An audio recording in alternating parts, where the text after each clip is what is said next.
Hey guys, welcome back to our channel. जैसा कि आप सबको पता है, हम यहाँ पे करते हैं तैयारी सभी राज्यों के टीटी प्रश्न पत्रों की। और फिलहाल हम यहाँ पे तैयारी चल रही है DED-BTC के नेक्स्ट लेवल, यानी कि हम बात कर रहे हैं CTT की और उसके साथ में अदर स्टेट TTs की, which is crucial for their exams. और इस वीडियो में हम देखने वाले हैं 15 मोस्ट इंपोर्टेंट क्वेश्चन जो कि हिंदी के हैं। तो चलिए बिना देर के हुए शुरू करते हैं आज का वीडियो। और पहला क्वेश्चन हमारा है, हिंदी शब्दकोश में छ का जो क्रम है वो किस वर्ण के बाद आता है? क, छ, त्र या फिर ज्ञ। देखिए, अगर आपने थोड़ा सा भी ध्यान देके अगर इस चीज़ को आपने पढ़ा होगा ना कभी, तो आप सबको पता है कि भाई हिंदी शब्दकोश में जो छ है इसका क्रम जो है वो क वर्ण के बाद आता है, यानी कि पहला ही उत्तर जो दिया गया है वो आपका सही है, यानी कि क वर्ण। ठीक है। और जो छ है ना, छ, अब ये क के बाद आता क्यों है पता है आपको? ये जो छ का जब हम इसको सेपरेट करते हैं तो आधा क प्लस पूरा श बनता है, षटकोण वाला, है ना। तो इसीलिए जो है ना ये क के बाद ही आता है भाई, याद रखिएगा आप। चलिए बात करते हैं अब अगले क्वेश्चन की। तो अगला क्वेश्चन है, निम्न शब्दों में से कौन सा शुद्ध शब्द है? संसारिक लिखा है, लेकिन कौन सा वाला संसारिक जो है वो यहाँ पे सही दिया गया है? तो वर्तनी से संबंधित शुद्धि है यहाँ पे, तो सांसारिक में आपका जो सबसे बेस्ट और सही लिखा है सांसारिक।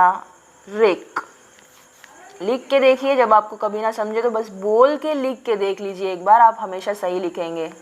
अगर हमेशा सही लिखते आए होंगे तो ही। हाँ, तो आपको प्रैक्टिस तो थोड़ी करनी पड़ेगी। मतलब रॉन्ग टाइप से आप अगर टाइपिंग वगैरह करते हैं, बहुत ज़्यादा चीटिंग वगैरह करते हैं, तो फिर ये तो है कि भाई उसमें कहीं ना कहीं आप मिस्टेक कर जाएंगे। लेकिन हाँ, अगर बोल के आप लिख रहे हैं वो चीज़ को, तो कहीं ना कहीं ये है कि सही से आप लिख पाएंगे और फिर आसानी से आप उसे आइडेंटिफाई कर लेंगे ईजीली। तो ये वाला सांसारिक जो यहाँ पे है, सा सा के ऊपर बिंदी, ये वाला जो है वो एकदम अप्रोप्रिएट है। ठीक है, चलिए बात करते हैं अगले क्वेश्चन की। तो पत्र शब्द का अर्थ क्या नहीं होता है? पूछा है क्या नहीं होता है। ठीक है, पत्ता, पंख, चिट्ठी या फिर लेख। देखिए, पत्र जो है ये अनेकार्थी शब्द है, हम सबको पता है इसका अर्थ पत्ता भी होता है, पंख भी होता है और चिट्ठी भी होता है। लेकिन लेख का अर्थ जो है ना पत्र नहीं होता है। लेख तो हम कुछ भी लिख सकते हैं ना, लेखन में कुछ भी आता है, तो लेख जो है नहीं होता है। ठीक है, पत्र का जो है ये शाब्दिक अर्थ नहीं है।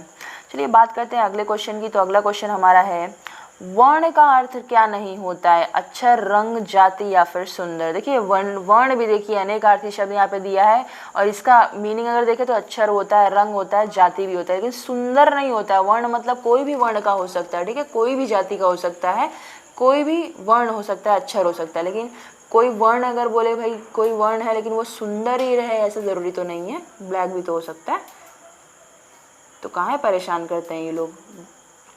चलिए, तो यहाँ पे अब आपका जो डी उत्तर है यानी कि सुंदर, ये सही है। अगला क्वेश्चन हमारा है, निम्नलिखित में से भाई कौन सा हंस पद है? त्रुटि बोधक का जो चिन्ह है वो इसमें से भाई बताना है। त्रुटि बोधक का भाई चिन्ह इसमें से कौन सा है? तो देखिए, हंस पद या फिर कहते हैं कि त्रुटि बोधक का जो चिन्ह है इसमें से कौन सा है?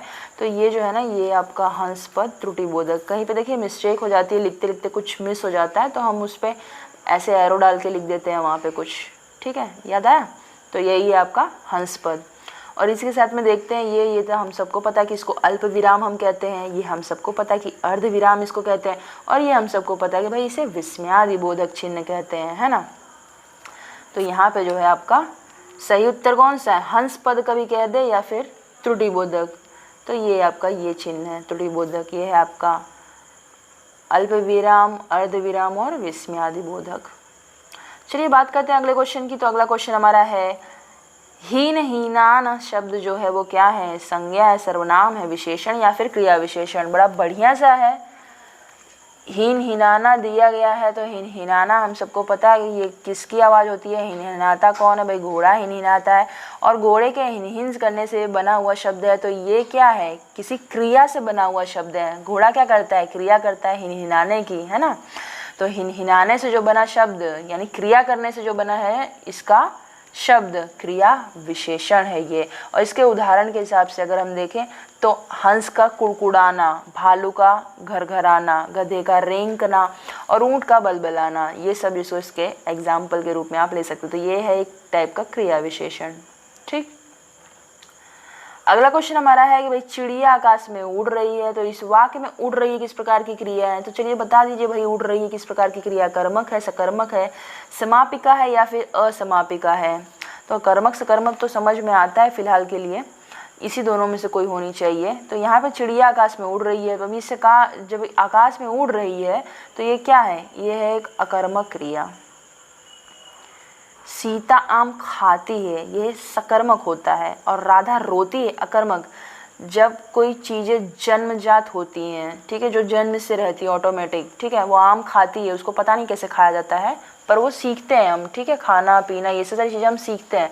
लेकिन राधा रोती है, वो जन्म जब से होता है ना तब से ही बच्चा रोता है। तो ये जन्मजात जो क्रियाएं होती है ना वो हमेशा आपकी अकर्मक में ही आ जाएंगी, जो ऑटोमेटिक होती हैं, ठीक है। तो ये यहाँ पे देखिए उड़ रही है, अकर्मक है। वैसे भी आपको मैंने सकर्मक अकर्मक पे वीडियो अवेलेबल कराया है, तो आप उसे भी प्लेलिस्ट से देख सकते हैं आराम से।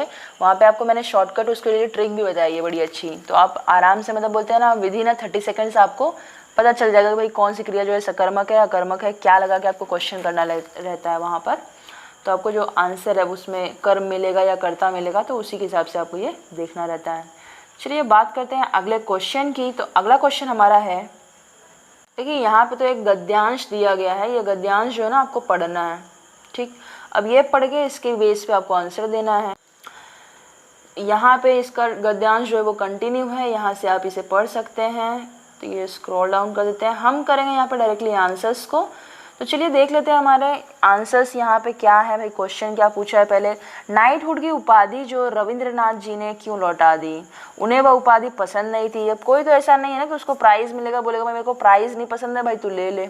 जलियांवाला बाग हत्याकांड के विरोध में लौटाई गई थी, बंग भंग के आंदोलन के विरोध में, या फिर ब्रिटिश शासन ने उनसे ले ली थी। अगर आपने थोड़ी भी हिस्ट्री जानते हैं ना तो आपको ये पैराग्राफ भी पढ़ने की जरूरत नहीं है। नाइटहुड की उपाधि भाई रविंद्रनाथ जी ने कब लौटाई थी, जलियांवाला बाग हत्याकांड जब हुआ था भाई, उसी के बाद तो उन्होंने जो ये नाइटहुड की उपाधि लौटा दी थी। अगला क्वेश्चन है कि भाई रविंद्रनाथ जी की कौन सी रचना है जिसको नोबेल पुरस्कार प्राप्त हुआ था। अगेन द सेम क्वेश्चन कि भाई ये हम सबको पता है कि इसके लिए कोई पैराग्राफ पढ़ने की जरूरत नहीं है। गीतांजलि को मिला था भाई, और कब मिला था, 1913 में मिला था, हम सबको पता है। और ये जो नोबेल पुरस्कार है इनको सबसे फर्स्ट इनकी नोबेल के लिए ये मिला था।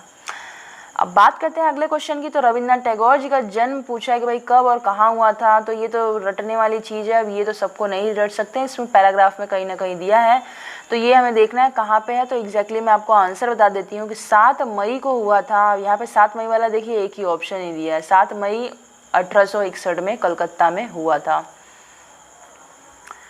बात करते हैं अगले क्वेश्चन की। तो इसमें से भाई सरस्वती पत्रिका है, इसके संपादक का नाम क्या है। अगर आपने साहित्य वाली वीडियो देखी होगी तो आप वहाँ से भी इसको आराम से कर सकते थे।